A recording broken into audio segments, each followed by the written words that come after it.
오늘 본문을 가지고요. 분노의 질주 멈추기라는 제목과 함께 말씀을 나눠보려고 합니다. 여러분 지난 한 주간도 열심히 수고하시고 또 새로운 삶을 개척하시느라고 정말 많이 애쓰셨습니다. 우리 이민의 삶이 어쩌면 하루하루 치열한 전쟁터 같아요. 그죠? 그러다 보니 우리는 늘 앞만 보며 열심히 달려갑니다. 한마디로 질주하는 인생을 살아가는 것이겠죠. 언어의 장벽과 낯선 문화, 끊임없는 생계의 싸움들, 불확실한 미래 때문에 우리는 멈출 수 없이 질주하고 또 질주합니다. 그런데 이 질주하는 인생에 늘 따라붙는 동반자가 하나 있는데 바로 분노예요. 여러분 우리가 운전하는 이 인생의 자동차에 이 옆에 이 분노가 앉게 되면 어떻습니까? 우리의 인생은 힘들어지고 정말 영화의 그 분노의 질주처럼 멈출 수 없는 그 난폭 운전이 될 수가 있습니다. 여러분 이런 경험 있으시죠? 배우자의 무심한 한마디에 울컥해서 터져나오는 감정, 그죠? 아무것도 아닌 것 같은데 그것 때문에 쏟아지는. 직장에서 부당한 일을 당했을 때의 억울함으로 인해서 잠자지 못하는 그런 밤. 내 뜻대로 되지 않는 그런 우리의 자녀들을 보면서 욱하고 소리 지르는 그런 순간들. 이런 감정들이 때론 멈출 수 없는 강력한 힘이 될 때가 있어요. 그러면 어떻게 합니까? 우리는 그 분노를 풀어내야 직성이 풀려요. 내 억울함을 증명하기 위해서 싸워야 한다고 생각해요. 여러분 그렇지 않으십니까? 저는 그랬어요. 분노가 정당화가 되어서 싸워서 이겨야만 하는 것으로 생각하고 이 감정을 표출하고 상대방과 부딪히는 일들이 많았거든요. 이때 막 이런 마음은 전쟁을 준비하는 군인처럼 이 복수가 이 정당화라는 깃발을 높이 들고 나아간단 말이죠. 그런데 오늘 본문을 보니까 이 르호보암도 거대한 분노의 현장에 있었습니다. 자신의 모든 것을 걸고 분노를 터뜨릴 전쟁을 하려 했습니다. 하지만 그때에 하나님의 멈춤의 소리를 듣게 돼요. 그리고 그는 그 분노를 가라앉히고 집으로 돌아갑니다. 어떻게 그럴 수 있었을까요? 오늘 우리가 이 말씀을 묵상하면서 정말 우리도 분노의 자리에 있을 때에 질주를 멈추는 지혜를 배울 수 있기를 소망해 봅니다. 오늘 본문에 나오는 이 르호보암이라는 왕은 솔로몬의 아들입니다. 그런 그가 어느 때보다 큰 분노의 상황을 맞이했어요. 그의 분노는 너무 정당했고 전쟁의 준비는 완벽했습니다. 자신이 할 수 있는 모든 힘을 가져와서 이 분노의 끝을 보려고 했어요. 왜 그랬을까요? 이 르호보암은 이스라엘의 3대 왕이에요. 솔로몬의 뒤를 이어서 왕이 되었습니다. 이 솔로몬 때가 이스라엘 역사상 가장 강력하고 부유했던 그런 시대였거든요. 가장 큰 왕조를 이어받았습니다. 그런데 그렇게 물려받은 지 얼마 되지 않아서 요셉 지파 출신의 그 솔로몬의 신하였던 여로보암이라는 사람이 이스라엘의 12개 지파 중에서 10개를 끌어안고 나아가서 따로 나라를 세운 거예요. 이건 왕으로서 수치심과 자존심의 붕괴를 넘어선 왕국의 존립에 문제가 되는 거죠. 그러니까 인간적인 감정을 보면 복수와 전쟁은 피할 수 없는 필연적인 겁니다. 아버지의 신하였고 자신의 신하였던 사람이 백성을 대부분 데리고 나가버렸어요. 소위 쿠데타와 같은 거잖아요. 그러면 르호보암의 분노는 화는 빡침은 정당성이 있어요. 아마도 르호보암은 이렇게 생각했겠죠. 내가 이대로 가만히 있을 수 없다. 내 힘을 보여줘야 한다. 내 권위를 되찾아야 한다. 라는 이 분노가 끌어올랐을 겁니다. 그래서 오늘 본문 1절을 보면 이렇게 되어 있죠. 같이 읽어봅니다. 시작. 르호보암이 예루살렘에 이르러 그가 아내의 가운데 공원을 내려서 정병 18만 명을 수집하였다. 그는 이스라엘과 싸워서 왕국을 다시 르호보암에게 돌리려고 하였다. 그러니까 르호보암은 자신을 따르는 두 개의 지파, 유다와 베냐민 지파 속에서 18만 명의 정예 병사를 데리고 왔어요. 이것은 단순히 군사력의 숫자만을 보여주는 것이 아니라 그 르호보암이 얼마나 분노했는지, 복수심이 얼마나 불타오르고 있는지를 보여주는 거거든요. 그러니까 르호보암은 자신의 정당한 이 분노를 연료로 삼아서 돌이킬 수 없는 전쟁을 하려고 질주하고 있는 겁니다. 여러분, 이스라엘의 출발은 같은 형제 야곱의 12아들로 시작했어요. 그러니까 야곱의 12아들이 민족이 되어서 한 나라를 이루었던 거거든요. 그런데 서로 칼을 대고 맞싸운다? 분노가 정당할 수 있다고 이야기할 수 있지만 결국 그렇게 싸우면 뭐예요? 결국 상처와 아픔, 죽음밖에 남지 않는 결과만이 있을 뿐이죠. 여러분, 우리가 아프리카나 동남아 나라를 보면 내전이 터진 이야기들을 종종 뉴스나 인터넷으로 듣잖아요. 이 내전이 터지면 어떻게 되죠? 하루아침 같이 살았던 친구와 가족이 적이 되는 일이 생겨요. 그러면 누구의 승리도 아닌 피와 상처만 남거든요. 요즘 우리가 익숙하게 듣는 말 가운데 이런 말이 있죠. 분노 조절 장애라는 말이 있습니다. 이것은 자신의 뜻대로 되지 않을 때에 그 감정을 조절하지 못하고 폭발하는 거예요. 그래서 이런 분노에 대해서 많은 연구와 감정을 다스리고 이제 이것을 조절하는 코칭들을 요즘 이제 많이 하죠. 방송에서도 하는 것 같아요. 근데 이 감정을 조절하지 못하면 어떻게 돼요? 파괴적이고 갈등이 있고 폭발하고 질주하며 사람들에게 상처를 줍니다. 그런데 이 분노의 감정이 언제 생기느냐라고 하면 심리학자들이 이 분노가 내가 불공평한 대우를 받았을 때에 내 속에서 일어나는 반응이라고 이야기해요. 그러니까 이 감정은 지극히 자기 중심적입니다. 그런데 그러면 이 감정이 구체적으로 언제 일어나는가라고 보면 세 가지가 있더라고요. 불의와 모욕감을 느꼈을 때입니다. 그러니까 다시 말하면 사람들이 자존심에 상처를 받았을 때 화를 내고 자신에 대한 험담이나 부당한 말을 들을 때에 무시당할 때에 위협받을 때에 우리가 분노하게 되죠. 또는 우리의 소원이나 기대가 좌절되었을 때에 그러니까 자신에 대해서 실망할 때에 화가 난다는 거예요. 여러분 그러지 않습니까? 또 일을 제 시간에 끝내지 못했을 때, 또 중요한 자리에 참석해야 되는데 길이 막혔을 때, 막 여러분 우리가 막 그렇잖아요. 저렇게 운전도 못하는데 왜 차를 끌고 나와? 우리 속으로 이런 이야기 하잖아요. 또한 상대방에 대한 기대가 좌절되었을 때, 스트레스 때문에 생기는 거거든요. 마지막으로는 분노는 학습된 모습으로 나타나요. 무슨 말이냐면 이 분노는 전염병 같아서 늘 불평하고 짜증내는 사람 곁에 있으면 이게 전염이 된다는 거예요. 또 다른 분노와 적개심이 나타난다는 거죠. 이게 분노라는 거예요. 그러면 성경은 이런 감정에 대해서, 화에 대해서 우리에게 뭐라고 말해줄까요? 성경은 이 분노를 자연스러운 감정으로 보는 것 같아요. 야고보서 1장 19절 보면 이렇게 되어 있거든요. 사랑하는 형제 여러분, 형제자매 여러분, 여러분은 이것을 알아두십시오. 누구든지 듣기는 빨리 하고 말하기는 더디하고 노하기도 더디하십시오. 노하기도 더디하십시오. 이 말은 화가 있는 것, 분노가 있는 것을 부정하지는 않았단 말이에요. 그런데 문제가 뭐예요? 그것을 조절하지 못하고 다스리지 못하고 폭발하는 것, 행동으로 옮겨낸 것이 문제라는 거죠. 여러분 분노가 일어날 때 어떻게 하십니까? 그 감정을 막 그대로 쏟아낼 때 있지 않으십니까?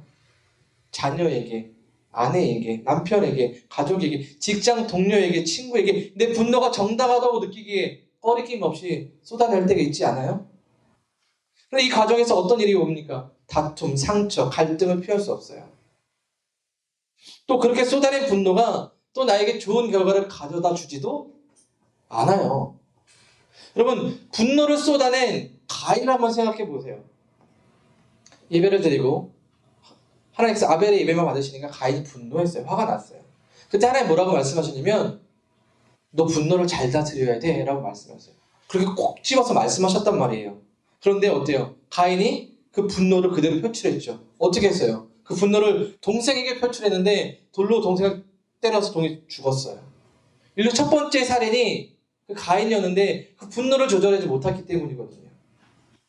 자, 성경은 오늘 본문으로 돌아와서 보면 르호보암의 분노가 이해가 되어져요. 저 같아도 분노가 일어나고 모든 걸 동원해서 내가 이런 걸 찾고 싶어요. 내가 12개를 가졌었는데 2개만 준 게 아니라 10개를 빼앗겼어요. 찾아와야 되잖아요. 세상은 분명 우리에게 그렇게 가르칠 겁니다. 오히려 그렇게 하지 않으면 어리석다고 말하겠죠. 그러니 르호보암의 분노는 정당해 보입니다. 그 정당성 때문에 유다와 이제 10개의 지파의 싸움은 피할 수 없는 파멸이 일어날 수 있는 그런 상황이었어요. 우리 삶도 그렇잖아요. 이민생활 속에서 가정과 직장 속에서 억울하고 분노할 일들이 생겨나요. 그 분노가 여러분 굉장히 틀린 건 아니에요. 때로는 정당화가 될 수 있습니다. 하지만 문제는 우리가 거기서 어떻게 반응하느냐라는 거예요. 정당한 분노를 붙잡고 질주하다 보면 나도 내 가정도 사랑하는 사람들도 상처와 아픔을 겪게 될 수밖에 없죠. 이것은 하나님이 아셨어요. 그래서 선지자 스마야를 보내셨습니다. 그리고 이 전쟁을 멈추라고 말씀하죠. 하나님은 분노의 질주의 악셀 페달을 받고 있는 이 르호보암에게 그 발을 떼서 브레이크의 페달을 밟도록 하시는 거예요. 여러분, 르호보암이라는 사람이 어떤 사람이었냐면 이 역사기에는 기록되지 않지만 이 동일한 내용들이 기록되어 있는 열왕기에 가보면 르호보암을 자세히 기록하는데 쉽게 얘기하면 그거예요. 르호보암은 좋은 왕이 아니었어요. 그의 할아버지는 하나님께 인정받고 믿음의 가문인 정말 명문가의 가문의 시작이었다면 그 솔로몬이 그것을 망치고 그 아들은 와서 더 망치는 그런 왕이었다는 거예요. 죄의 모습을 갖고 살아가는, 자신의 감정을 그대로 표출하는 그런 왕이었던 거죠. 그런데 그를 하나님 멈추게 하셨습니다. 오늘 보면 2절에 보면 이렇게 되어 있죠. 그러나 그때 주님께서 하나님의 사람 스마야에게 말씀하셨다고 해요. 이 스마야는 이쪽도 저쪽도 아닌 정치 권력이 없는 하나님의 사람 선지자입니다. 그런 그가 하나님의 이름으로 전달한 메시지 앞에서 르호보암은 그리고 18만의 군대도 해산하고 돌아가죠. 왜 그랬을까요? 어떻게 그가 멈출 수 있었을까요? 4절입니다. 같이 읽어보죠. 자, 시작. 주가 말한다. 일이 이렇게 된 것은 내가 시킨 것이다. 너희는 올라가지 말아라. 너희의 동족과 싸우지 말고 각자 집으로 돌아가거라.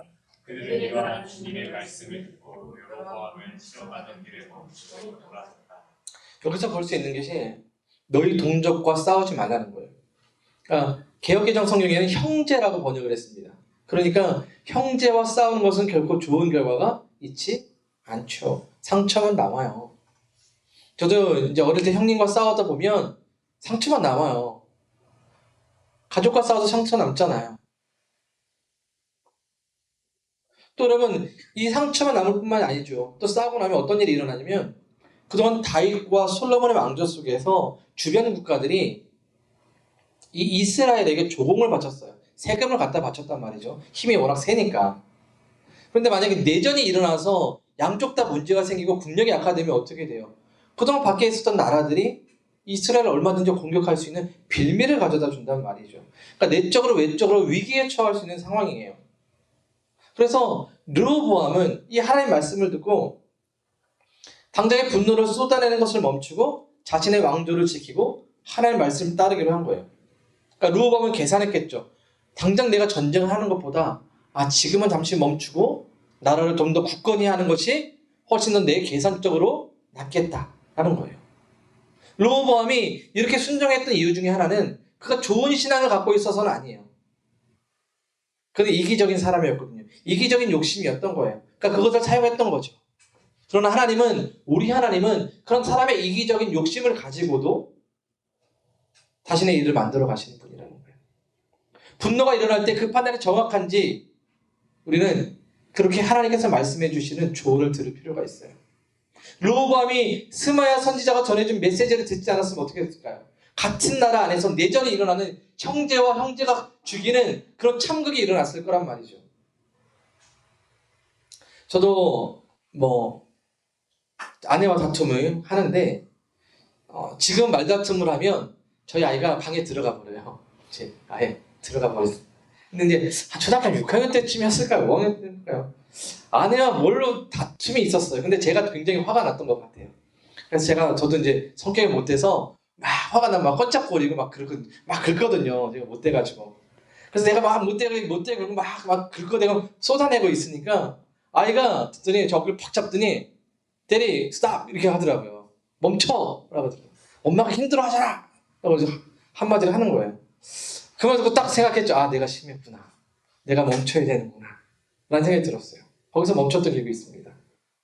르호보암에게 있어서 그의 멈춤은 뭡니까? 본인은 하나님의 말씀이었던 거죠. 형제와 싸우지 말라는 말씀이었습니다. 그 말씀의 권위 앞에서 그가 비록 좋은 왕은 아니었다 할지라도 이스라엘이 하나님의 말씀과 통치 가운데 세워진 나라이기에 그 권위에 순종하고 그 조언의 말씀을 받았어요. 그래서 분노의 질주를 멈추고 돌아갈 수 있었죠. 다시 말하면 감정보다 감정을 앞세우지 않고 하나님의 말씀을 따랐기 때문입니다.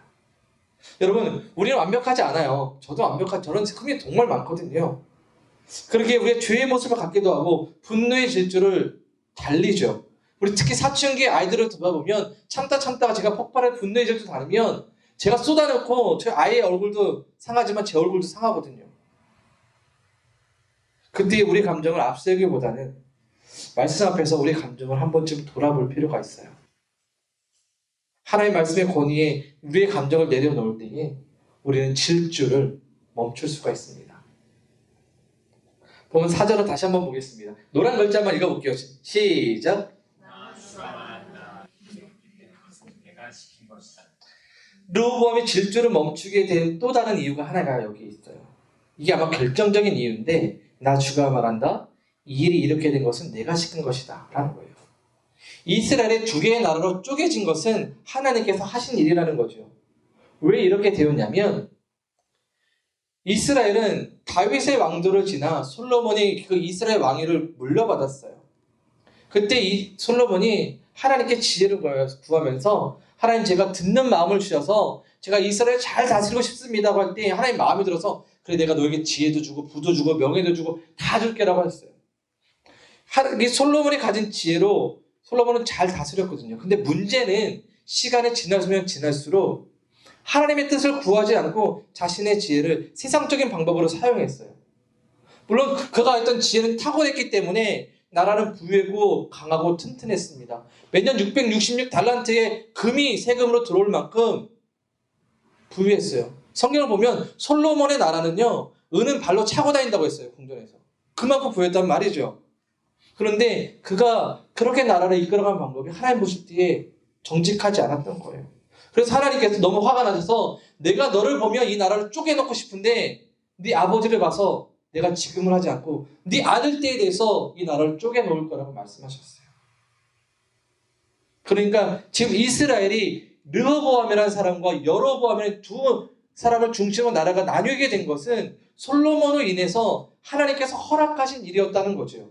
하나님의 주권 가운데 이루어졌던 일이라는 거예요. 저는 이 말씀을 묵상하면서 우리에게 위로가 되는 은혜가 있다는 것을 발견해요. 여러분, 우리가 이민 생활하면서 억울한 일을 경험하게 되고 풀리지 않는 갈등, 실패를 겪으면서 분노가 일어날 때가 있죠.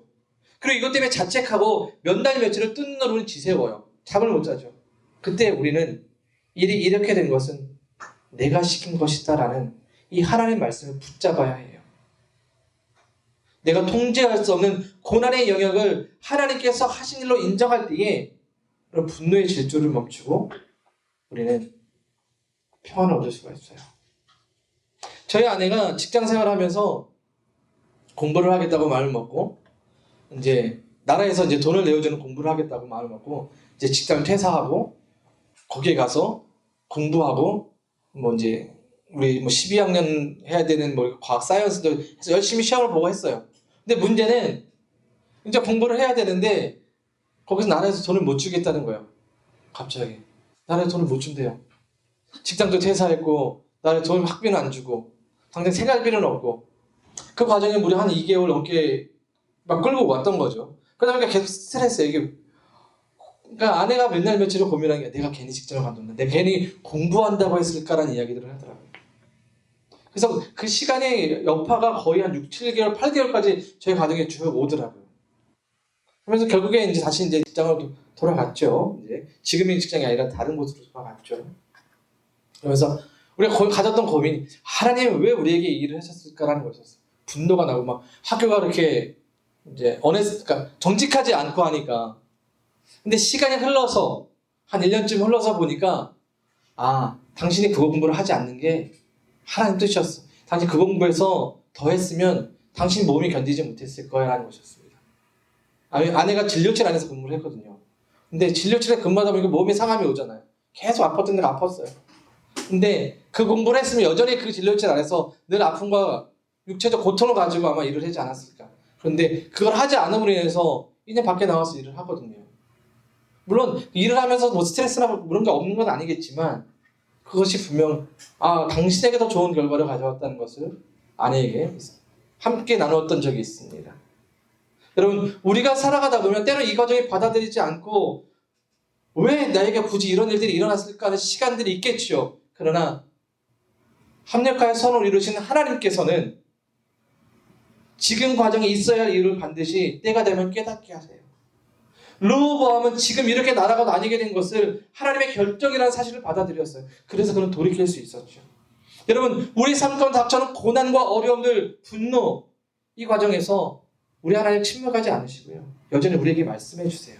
그런데 문제는 우리가 듣지 못하고 귀를 막기 때문입니다. 억울함과 분노가 끌어올 때에 하나님 말씀의 권위 앞에 여러분의 억울한 분노를 내려놓으시기 바라요. 하나님은 우리의 분노의 감정을 멈추게 하시고 지혜로운 판단하시도록 인도해 주실 겁니다. 이제 르호보암은 유다 백성과 돌이켜 분노의 자리를 떠나죠. 그리고 그들이 돌아간 곳이 어디입니까? 어디예요? 각자의 집으로 돌아가라 이렇게 말씀해요. 하나님은 그들을 집으로 돌려보내셨습니다. 그러니까 단지 싸움을 멈추는 것이 아니라 회복이 되는 평화로운 집으로 돌려보내신 겁니다. 여러분, 집이 어떤 곳입니까? 전쟁으로 나선 군인이 가장으로서, 아버지로서, 아내로서 자신의 본분을 회복하는 그런 안식처잖아요. 분노의 질주를 멈추고 평화를 회복하라는 하나님의 말씀인 거죠. 여러분, 분노가 일어나면 평안이 없어요. 여러분, 분노를 쏟아낸다고 평안이 생깁니까? 내가 막 쏟아내면 내 마음이 편합니까?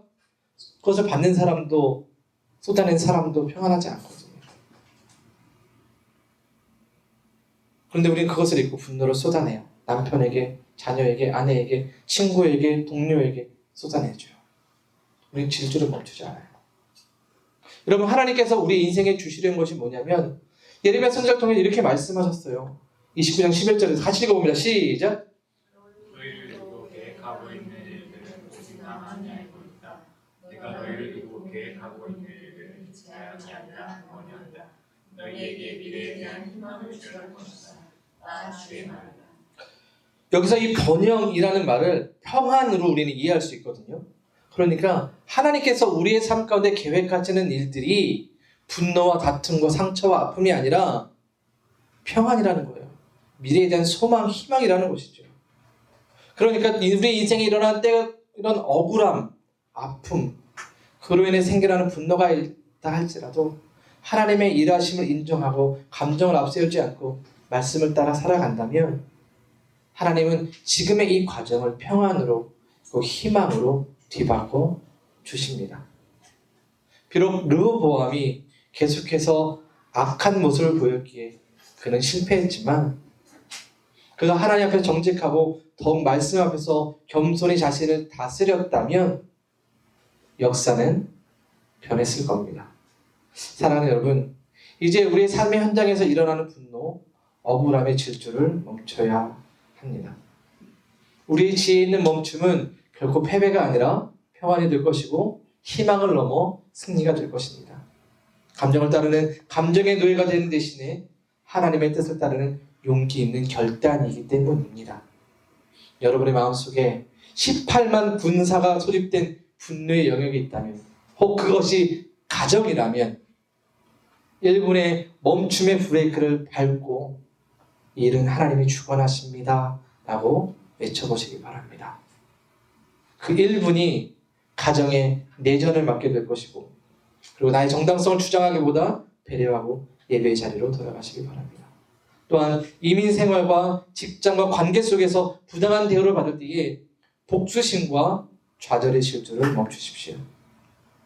내가 싸움으로 이기려고 할 때에 그것은 하나님과 주권과 싸우는 것이거든요. 이 일은 내가 하는 것이다 라는 이 말씀을 붙잡고 감정을 말씀 앞에 내려놓으신다면 여러분, 우리는 평화가 있는 곳으로 돌아가게 될 거예요. 이번 한 주간을 살아가면서 아마도 우리는 어쩌면 수많은 분노와 억울함의 경험을 하게 될 겁니다.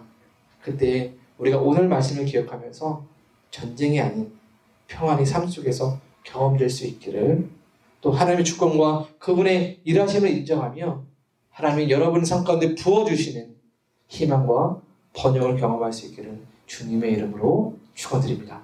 기도하겠습니다.